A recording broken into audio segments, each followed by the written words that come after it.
Defensive recruiting at Oklahoma is on the uptick, and we got to talk about it after the bumper. Don't be cornering me.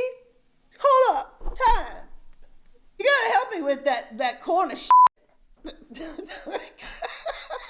What's up, kin folks? RJ Young, not on step. Now consider hitting the like and subscribe button because I upload a video every single day. It's always college football related, sports related. We have a good time. And today, I want to talk about Oklahoma's defensive recruiting as we approach early signing day on Wednesday, December 18th. As we get closer, crystal balls are coming in left, right, and yes, OUinsider.com. We got you all caught up, man. Brandon Drum's doing outstanding work. Colin Kennedy's doing outstanding work. I'm there talking as well. But check it. Oklahoma could end up with not just the number one, but the number two defensive tackle in junior college to go along with the best cornerback in junior college. The best defensive tackle, Perrion Winfrey, committed to Oklahoma some time ago. He's been in the boat for a while. He's staying put. The best quarterback, Justin Harrington, out of Bakersfield College, for which Oklahoma is probably his best offer. He's had an in-home visit with North Carolina State, but I feel good about Justin Harrington in Oklahoma. We'll wait and see how this goes.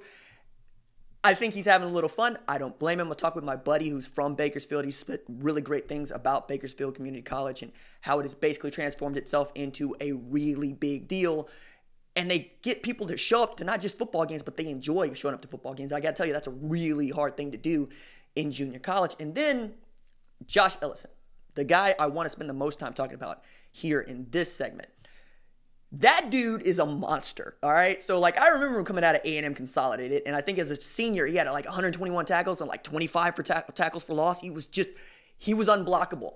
And he was all ready to go to Texas A&M, play for Jimbo Fisher and them, and then grades, right? So he was not eligible to get into Texas A&M, so he had to go the junior college route. And to hear him tell it, he nearly gave up on football altogether because he's like, look, man, I'm good at football.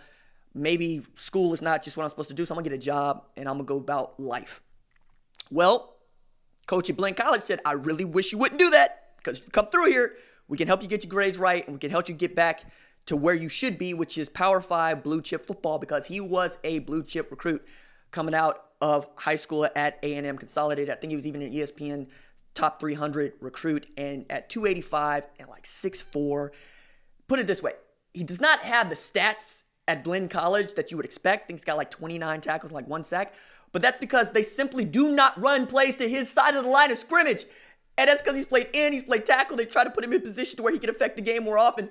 But that is the highest form of praise, right? Or as my buddy Jerry would say, hey, can we slide that guy? Because we need more than one person on him at all times. And that is exactly the kind of recruit that I know a lot of folks that enjoy this channel and enjoy Oklahoma football have wanted to see Oklahoma land for a very long time. And then, yes, develop that dude into a talent.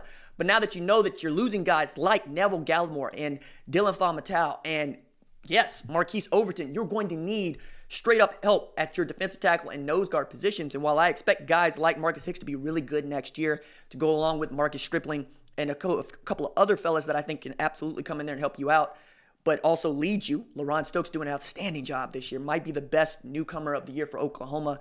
Jalen Redmond has been outstanding this year playing in that defensive tackle role, which I think is more of a star position on Alex Grinch's front. But with this four-man front, this one-gap scheme where you are just telling your defensive linemen to go kill people, you see what they were able to do against Baylor. Knowing that you're able to bring in this kind of talent is just awesome if you are an OU fan, because for the last 2-3 years, the story for Oklahoma has been, is the defense going to lose you football games? Because the offense can win them for you, or it can keep you in them against really good competition, or just blow people out. But knowing that you could get a top 25 defense in by changing the scheme and changing the way that the players think about themselves, the way they think about their guy who's calling plays, has been enough to get Oklahoma into the top 25. Statistically, when we're talking about total defense, as they get ready to face the most potent offense they're going to face all year in LSU.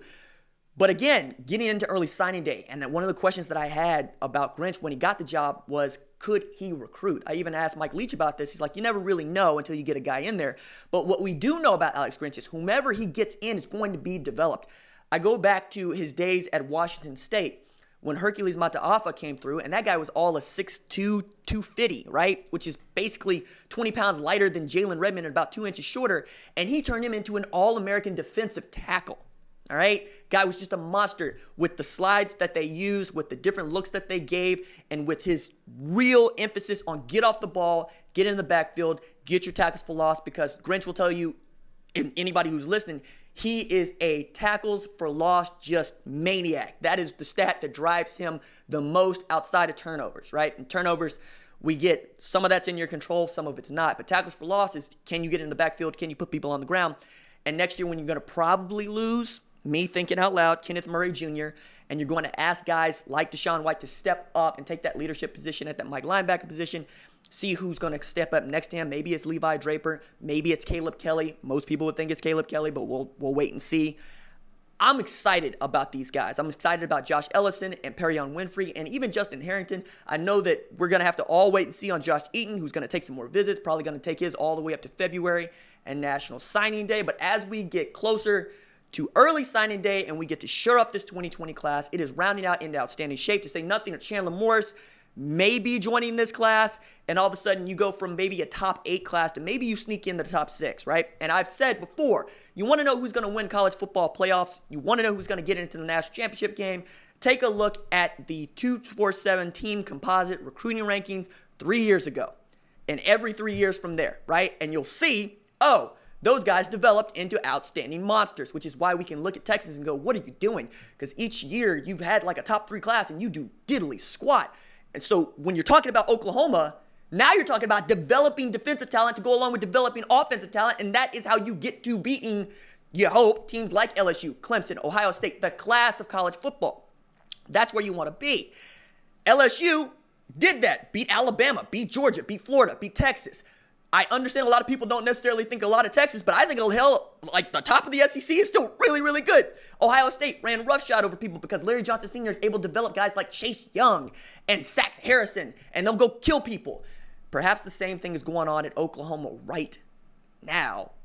And this team that I believe is overachieved in 2019 is stacked for 2020 and is probably loaded for bear in 2021 when you get Spencer Rattler in his redshirt sophomore year. You have all of these freshman wide receivers that have grown up and they're going to be juniors.